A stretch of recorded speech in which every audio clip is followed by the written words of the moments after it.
Baik, saya akan menyampaikan presentasi untuk memenuhi ujian akhir semester mata kuliah ASEAN dan regionalisme di Asia Tenggara, yang akan berfokus pada cetak biru komunitas politik dan keamanan atau APSC 2025 dalam aspek Indo-Pasifik dan juga akan fokus pada topik mengenai stabilitas regional terkait kudeta di Myanmar.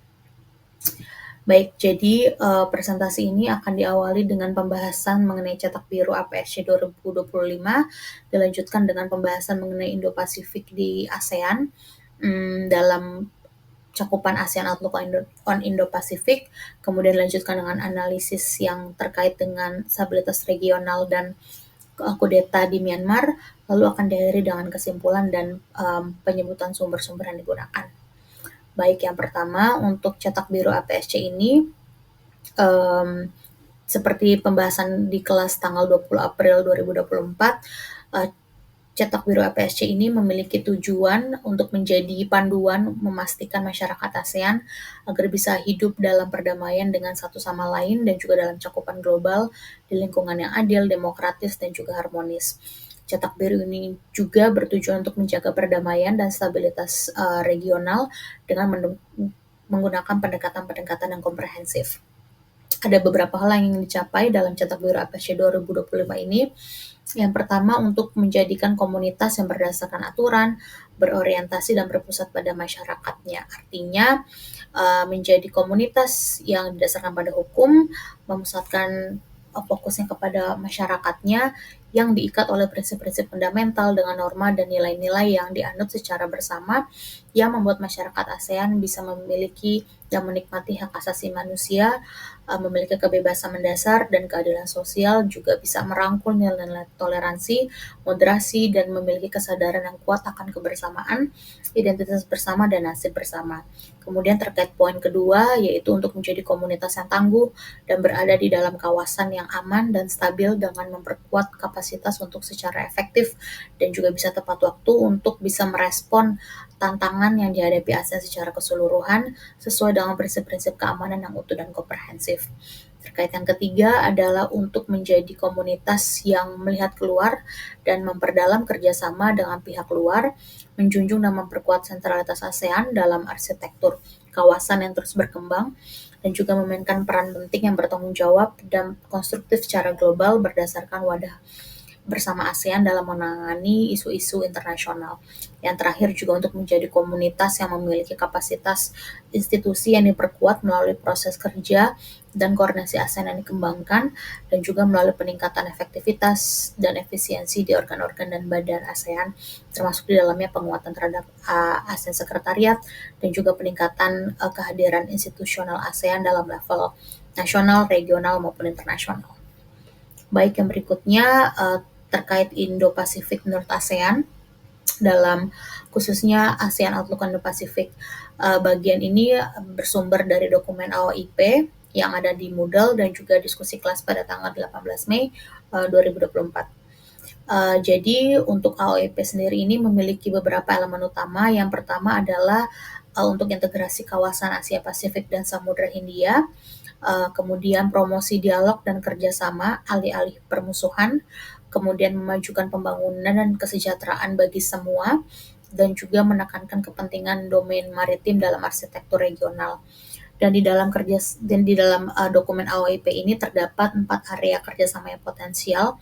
Yang pertama adalah terkait kerjasama maritim, yang dimana termasuk di dalamnya adalah penanganan sengketa maritim dan juga penguatan UNCLOS. Kemudian ada keterhubungan, ini dimana terkait dengan penguatan inisiatif Master Plan on ASEAN Connectivity atau MPAC 2025, guna mencapai kawasan yang terhubung dan terintegrasi sehingga memperkuat daya saing, inklusivitas, dan kesadaran berkomunitas. Kemudian juga terkait SDGs atau Sustainable Development Goals ini bermaksud untuk membantu mewujudkan SDGs yang sejalan dengan ASEAN Community Vision 2025 dan visi dari East Asia Summit.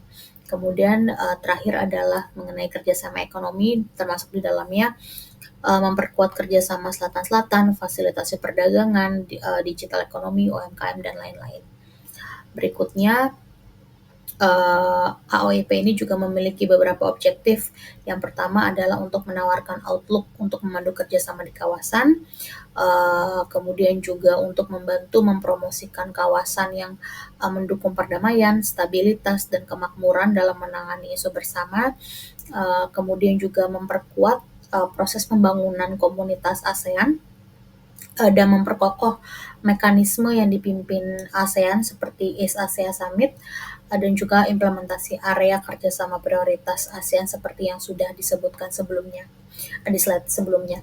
Kemudian dalam AOIP ini juga bisa dilihat sentralitas ASEAN dalam Indo-Pasifik. Yang pertama adalah untuk menciptakan lingkungan yang menghormati hukum internasional dan mempromosikan dialog dan penyelesaian sengketa yang damai, serta juga untuk menghindari penggunaan kekerasan. Kemudian juga yang kedua, perlu untuk adanya keperluan untuk menyelesaikan tantangan keamanan transnasional seperti narkoba, perdagangan manusia, dan juga perompakan. Dan terakhir juga ASEAN juga perlu untuk membuat pusat pertumbuhan ekonomi baru bagi kawasan Samudra Hindia dan Selatan Pasifik melalui sistem ekonomi yang terbuka dan adil. Berikutnya akan memasuki bagian analisis.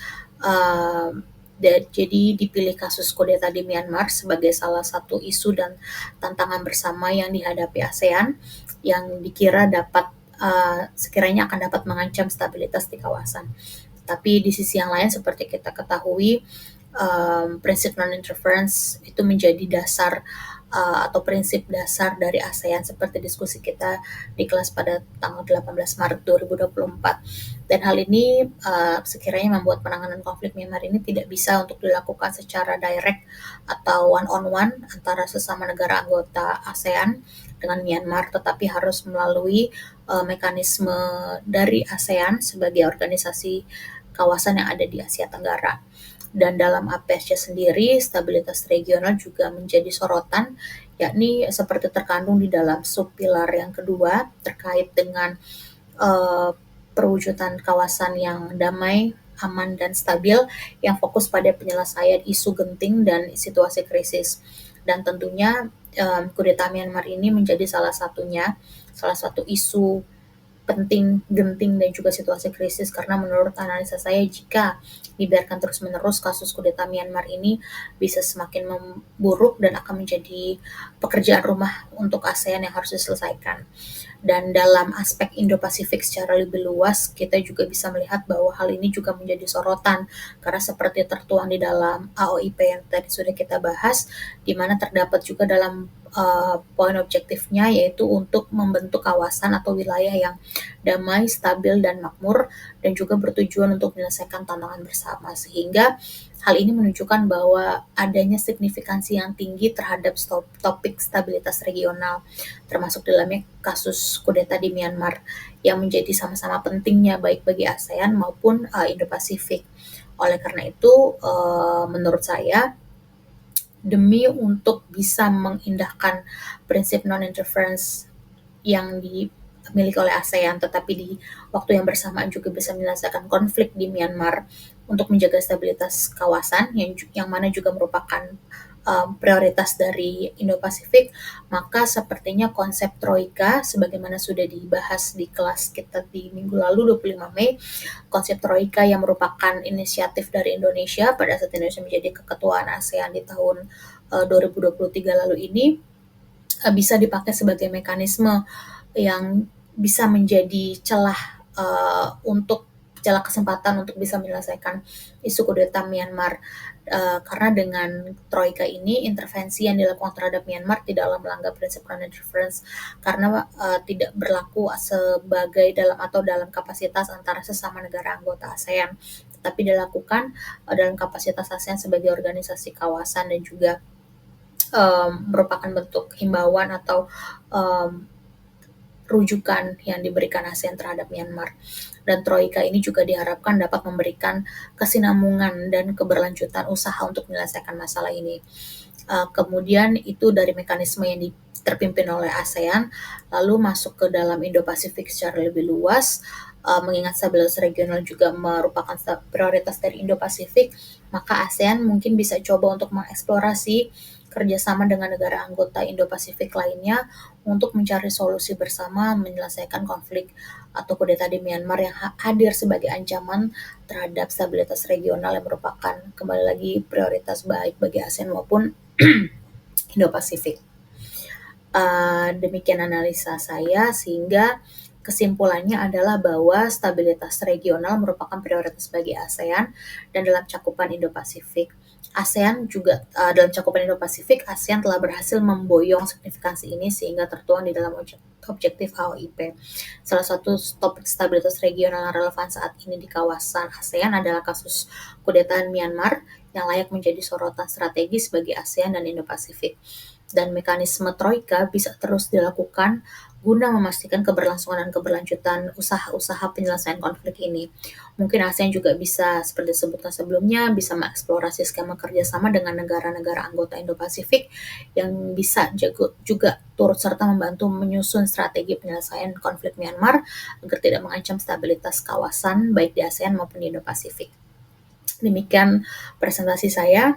Sumber-sumber yang digunakan adalah Cetak Biru APSC 2025 seperti kelas di 20 April, lalu dokumen ASEAN Outlook Indo-Pasifik yang diunggah di Moodle, dan juga diskusi kelas tanggal 18 Maret, 20 April, 27 April, 18 Mei, dan 25 Mei 2024 lalu.